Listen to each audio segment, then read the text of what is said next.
네, 오늘로 러시아의 우크라이나 침공 16일째인데요. 수도 키이우 일대에서 러시아군과 우크라이나군 간 격전이 이어지고 있습니다. 전황이 격해지는 가운데 사선을 넘는 우리 교민들의 탈출 행렬도 계속되고 있습니다. 폴란드 국경 도시에 나가 있는 특파원 연결하겠습니다. 양동훈 특파원. 네, 우크라이나 폴란드 국경 도시 프셰미실에 나와 있습니다. 예, 자, 러시아와 우크라이나가 외무장관 회담을 가졌지만 별다른 성과가 없다 이렇게 전해지고 있습니다. 지금 격전은 계속되고 있다고요. 네, 우크라이나 수도 키이우 북동부 외곽에서 치열한 전투가 계속 이어지고 있습니다. 러시아군 전차가 폭발물 공격을 받는 장면이나 러시아군 헬기가 포격을 퍼붓는 장면 등도 공개됐는데요. 또 키이우를 향하는 길목에 있는 북부 도시 체르니우에는 러시아군이 며칠째 폭격을 가하며 민간인 피해도 계속 커지고 있는 상황입니다. 교전이 치열하게 반복되는 가운데 비탈리 클리치코 키이우 시장은 결사항전 의지를 다졌습니다. Ми готуємося, щоб дати відсіч агресору, який рветься до серця нашої держави. 러시아군이 연일 공격을 이어가고 있는 제2도시 하르키우에는 원자력 연구소 건물이 폭격을 받아 불에 탔습니다. 무사히 화재가 진압됐지만 자포리아 원전에 이은 또 다른 방사능 누출이기에 가슴을 쓸어내려야 했습니다. 앞서 러시아와 우크라이나 외무부 장관이 터키 안탈리아에서 만나 회담을 개최했지만 별다른 성과는 없었습니다. 우크라이나 측은 러시아가 휴전이 아니라 사실상 항복을 요구하고 있다고 비판했습니다. 러시아 측은 대화를 계속할 준비가 돼 있다고 밝혔고 또 푸틴 러시아 대통령이 젤렌스키 우크라이나 대통령을 만날 회동을 거부하지 않을 것이라고 밝혔습니다. 두 외무부 장관은 국제원자력기구 IAEA 사무총장과도 회담을 가졌는데요. 다만 IAEA가 제안했던 3자 회담은 이뤄지지 않았고 두 장관이 각각 IAEA 측을 만났습니다. 자, 유럽연합 EU 정상회의도 열렸었는데 우크라이나의 EU 신속 가입은 지금 사실상 거부가 된 것 같고요. 대신에 인도적 지원 그리고 러시아 제재를 진행하기로 했다고요. 네, EU 21개 회원국 정상들이 프랑스 베르사유궁에 모였는데요. 우크라이나 전쟁 관련 대응 방안을 논의했습니다. 외신에 따르면 특별 절차를 통해 EU 가입을 즉시 승인해달라는 우크라이나 젤렌스키 대통령의 제안은 사실상 거부된 거로 보입니다.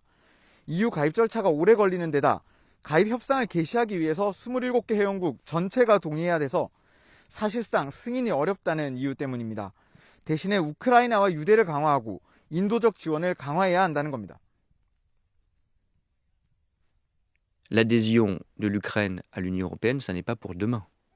La solidarité qu'on doit à l'Ukraine, c'est la question d'Olivier, c'est une solidarité d'urgence, militaire et humanitaire. 네, 공개된 성명서 초안에는 러시아에 대한 제재를 이행한다는 내용과 함께 침공을 도운 벨라루스에도 추가적인 조치를 할 수 있다는 내용도 담겼습니다.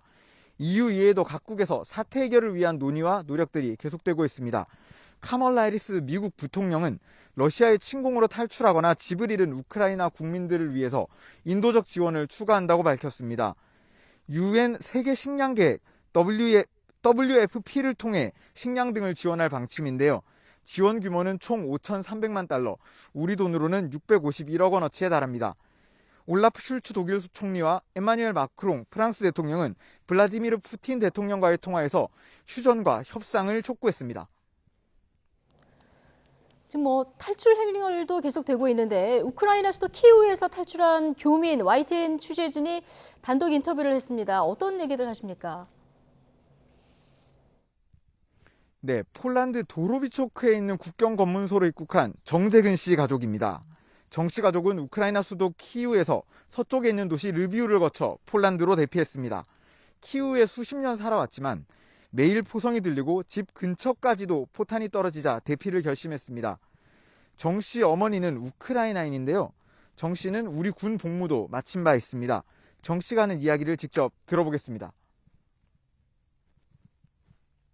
포탄 같은 거 옆에 떨어지 위험 상태 시작했을 때 전에 후에 바로 일부적으로 갔습니다.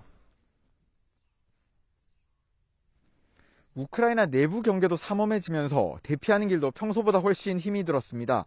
두 남동생과 어머니에 거동이 불편한 80대 할머니까지 모시고 힘들게 탈출에 성공했습니다. 온 가족이 대피하는 와중에 정 씨 아버지는 시민들을 좀 더 돕기 위해 우크라이나에 남아있기로 했습니다. 아버지는 지금 서쪽에서 계십니다. 서쪽에서 우크라이나 사람들한테 도와주려고 남았습니다. 이외에도 아직 남아있던 우리 교민들의 탈출 행렬이 이어지고 있습니다. 르비우에 살고 있던 일가족이 정 씨와 같은 검문소로 탈출에 성공했습니다. 오늘도 코르초바 검문소로 다른 교민들이 대피를 마칠 예정인데요.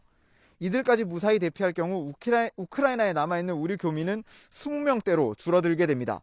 지금까지 폴란드 프셰미실에서 YTN 양동훈입니다.